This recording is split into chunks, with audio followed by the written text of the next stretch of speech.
Hawn min jgħid li jaħdmu biss sa nofsinhar għax ikun sarilhom il-ħin biex jorqdu, qed nitkellmu dwar il-qrima. Iżda żgur ħadd ma jista' jikkompetilhom dwar il-ħobża bnina ta' kuljum li ilhom jaħdmu mijiet ta' snin.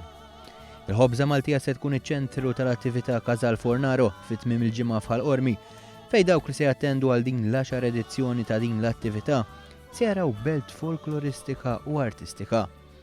Dettalji dwar l-edizzjoni ta' din is-sena nataw l-4 filgħodu f'konferenza tal-aħbarijiet mill-Kummissjoni Żgħażagħ Bastianiżi li spjegaw kif mal-20 triq f'Ħalqormi se jkunu armati fil-ġranet tal-ġimgħa u s-sibt. Is-Sindku ta' Ħalqormi Rozjan Kutajjar qalet li din l-attività sena wara l-oħra baqgħet tiġġedded u tattira eluf ta' Maltin minħabba l-identità tagħha. Din hija attività li minkejja li għaddew 10 snin baqa' dejjem tiġġedded biex bekk Casal Fornaro tibqa' dejjem tattira eluf kbar ta' Maltin u Mawċin imma wkoll turisti.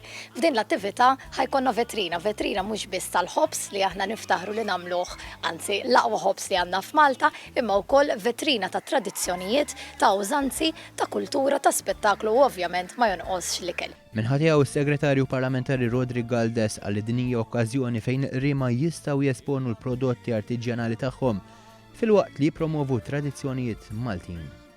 Parti minn dan il-ħobs preparat se jkun qed jinbih bris il-kampanja Pink October Malta.